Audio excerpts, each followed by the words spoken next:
अस्सलाम वालेकुम नाज़रीन, मैं हूं आपके साथ ख्वाजा मुताल चौहान और आप मेरे साथ मेरे यूट्यूब चैनल पर हैं। नाज़रीन, आज हमारा जो LLB पार्ट 1 के फ़िलासफ़ी ऑफ लॉ की हिस्ट्री ऑफ लॉ का लेक्चर है वो है रोमन का जो 12 टेबल्स लॉ था। ये इसके बारे में पढ़ेंगे कि क्या था और कैसे स्टार्ट हुआ, किस सदी में आया, क्यों लाया गया और इसमें क्या क्या शिक्कें मौजूद थीं, क्या क्या इसके अंदर एस्पेक्ट्स थे, क्यों ये बनाया गया। तो बात कर लेते हैं नाज़रीन। रोमन का अंदर फिर तबक़ात हुआ करते थे। एक इशराफिया थी और दूसरी रियाया थी। तो इशराफिया रियाया पर मज़ालिम करती थी। इसके नतीजे में एक कानून लाने की ज़रूरत पेश आई।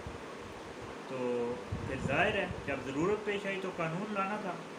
तो इसके पेश नज़र कानून लागू किया गया जिसे रोमन 12 टेबल्स लॉ का नाम दिया गया। ये कानून का जो 12 टेबल्स थे, 12 शिकें थी इसके अंदर।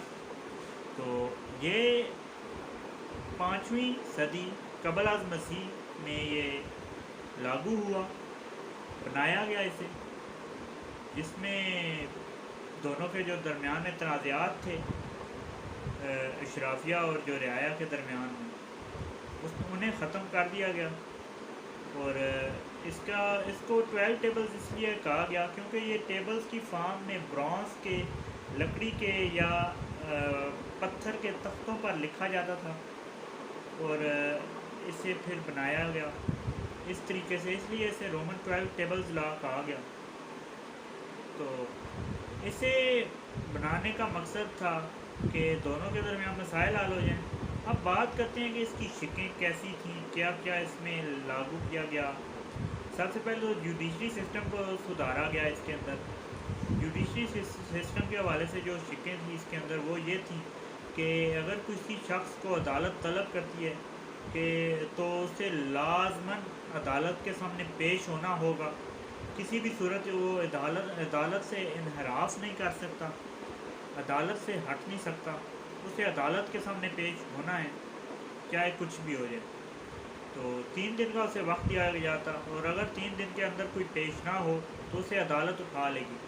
और 3 दिन के अंदर उसे किस तरह से अल्टीमेटम नोटिस तो ज़ाहिर है उस टाइम वो ख़ास नहीं थे होते,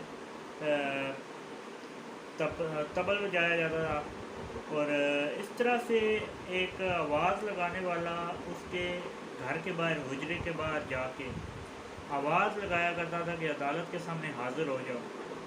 तो अगर वो ना हो तो उसे उठा लिया जाता था। इसी तरह जजों को रेगुलेट करने के लिए अगर उस ज़माने का कोई जज रिश्वत लेता पकड़ा जाए तो उसे सज़ाए मौत सुनाई जाती, तो कि उसे उसी वक्त सज़ाए मौत दी जाए। इसी तरह बहुत से और कवानीन इसका हिस्सा बने, प्रॉपर्टी के हवाले से, लीगलशिप के हवाले से, गार्डियनशिप के हवाले से बड़े इस तरह के कवानीन इसका शिकें इसमें शामिल की गई, जिनमें एक फादर का सन पर जो राइट है वो रोमियो के मुताबिक, ज़ाहिर है मुसलमान माशरा तो और तरह था, उनका माशरा और तरह था, इसलिए तो मुझसे इस्लाम आया। वो लोग ग़ुलाम रखना और अपने बेटे बेटियों को बेचना पसंद करते थे, बेच दिया करते थे। तो इस तरह से एक फादर का हक़ था कि वो अपने बेटे को बेच दे। 3 दफ़ा बेच सकता था, 3 दफ़ा के बाद बेटा आज़ाद था, वो जहाँ चाहे जाए। तो इस तरह से ये कानून बनाया गया। इसी तरह गार्डियनशिप का कानून था कि कोई औरत अपने मर्द किसी गार्डियन के बगैर नहीं रह सकती। कोई प्रॉपर्टी अगर कोई बेचता या ख़रीदता, उसका एक दस्तावेज़ तैयार होती और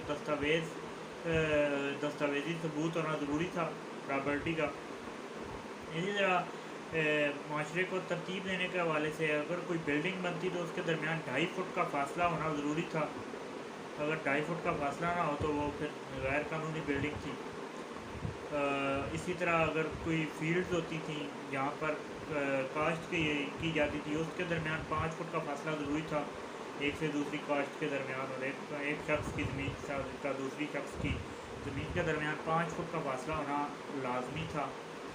اس طرح اور بھی بہت سے قانون بنائے گئے، جس طرح سے کوئی چوری کرتا پکڑا جائے تو اسی وقت سزا دی جائے، لیکن سزائے موت دن کو نہیں رات کو دی جائے، یہ بھی قانون کا حصہ تھا۔ اسی طرح کوئی اگر کسی فصلوں کو جلاتا تھا تو اسے بھی اسی آگ میں جلا دیا جاتا۔ یہ رومن ٹیبلز لا کے قوانین تھے کچھ، اور اس کے علاوہ بھی کافی سارے قوانین ہیں کہ جو اشرافیہ ہے وہ کسی رعایا سے شادی نہیں کر سکتا۔ اس طرح سے انہیں کیا گیا، اور کوئی بھی موت ہو جائے تو شہر کی دیواروں کے اندر کسی کو دفن نہیں کیا جا سکتا۔ اس طرح کے کچھ قوانین تھے۔ کچھ قوانین اس میں بڑے اچھے تھے، جیسے آپ نے سنا ہوگا کہ جج کے سامنے پیش ہونا، جج رشوت نہیں لے سکتا، چوری کے حوالے سے چلیں اسلام ہاتھ کاٹنے کا، انہوں نے قتل کا کہا، اس میں کوئی خاص حرج نہیں ہے، اور کسی کے فصلیں نہیں جلا سکتا، 2.5 فٹ کا فاصلہ ہونا ضروری ہے، فصلوں کے درمیان فاصلہ ہونا ضروری ہے۔ کچھ قوانین بڑے اچھے تھے، لیکن کچھ قوانین ظالمانہ بھی تھے، جس طرح سے کوئی امیر غریب سے شادی نہیں کر سکتا، اور اس طرح باپ سن کو بیچ سکتا تھا، اور اس طرح کے کچھ قوانین تھے جو آج کے دور میں نہیں مانے جاتے۔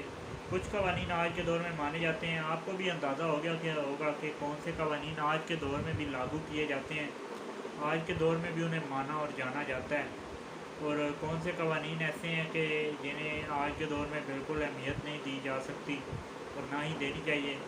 اسلام کے آنے کے بعد یہ قوانین بالکل ختم ہو گئے۔ یہ تھے رومن 12 ٹیبلز، انہوں نے اپنی آسانی کے لیے بنائے تھے۔ تقریباً 5ویں صدی کے وسط میں یہ قوانین لاگو کیے گئے، 5ویں صدی کے وسط میں یہ قوانین بنے۔ تو یہی تھے رومن کے 12 ٹیبلز لا، جو کہ برانس کے تختوں پر لکھے گئے۔ مجھے دیجیے اجازت، اللہ حافظ۔